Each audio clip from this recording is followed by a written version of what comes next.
There are two ways to change the length of your coax transmission line. One, use some wire cutters, or two, use an antenna tuner. By the way, if you ever do any QRP and you need an antenna tuner, these work really well. Sorry the screen's backwards. I can't figure out how to flip it back. How's that possible? How can an antenna tuner change the length of my transmission line?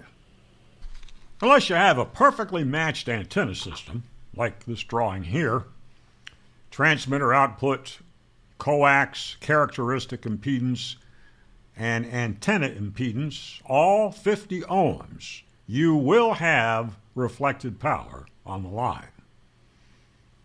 So you have two power waves traveling on the line in opposite directions. One, the forward wave, heading for the load, here's the antenna, and the reflected wave heading back to the source, the transmitter. That means that all these voltages and currents are constantly colliding with each other, adding and subtracting.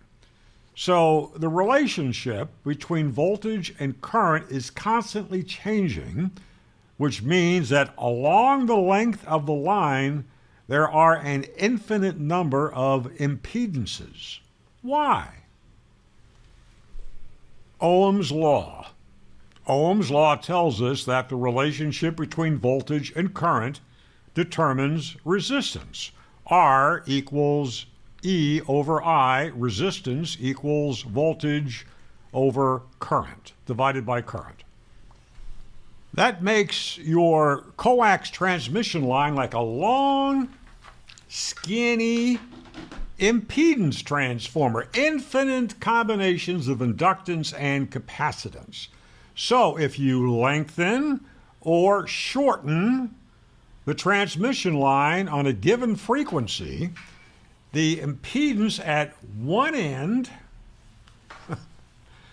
get the other end here, the impedance on one end will change in relation to the impedance at the other end. So think about it. If you could magically change the length of the coax, you could get a length that would act as an impedance transformer between the transmitter and the antenna. Well, you can. It's called a desktop antenna tuner. Well, how? Well, what is an antenna tuner? Usually just a couple of variable capacitors and a variable inductor, a coil with switch taps. So by turning the knobs, we can add or subtract an infinite number of impedances from the coax line. You are electronically changing its length. In his book, Reflections, Transmission Lines and Antennas, that's what antenna engineer Walt Maxwell, W2DU, explains is happening. Let's start reading here. So it should not be surprising that we can adjust the electrical length of a line of a given physical length by adding lumped inductances or capacitances. That's what an antenna tuner is. Indeed, by a selection and adjustment of reactances arranged in an appropriate L, T, or pi configuration, we can simulate a line having any desired electrical length without specifying any physical length whatever. This is easily observed by connecting a power or RF current meter to the output of your tuner. When the tuner is properly adjusted, the power peaks, showing full power to the antenna. To me, it's similar to a vacuum tube guitar amplifier. Yes, the best sounding guitar amps are tube amps. A vacuum tube has a very high output impedance, while a loudspeaker has a very low impedance. So an output transformer is used to transfer the power from the power tube to the speaker. The transformer here can be likened to an antenna tuner transferring power from the transmitter to the antenna.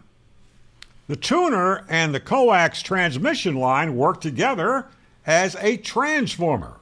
The end result is that your antenna system, from the input of the tuner to the antenna, is now a tuned circuit, transferring full power to the load regardless of SWR. The entire antenna system is tuned to resonance. But doesn't SWR result in more loss? Well, yeah, sure, but in the HF bands, with good low-loss coax, the loss is often insignificant. Even with a perfect match, there is loss, and that loss is often higher than the additional loss caused by SWR. Now, this is really great because antenna tuners can be relatively inexpensive, and they allow us hams to efficiently operate over a wide range of frequencies with just one antenna. Consider subscribing to this channel and 73.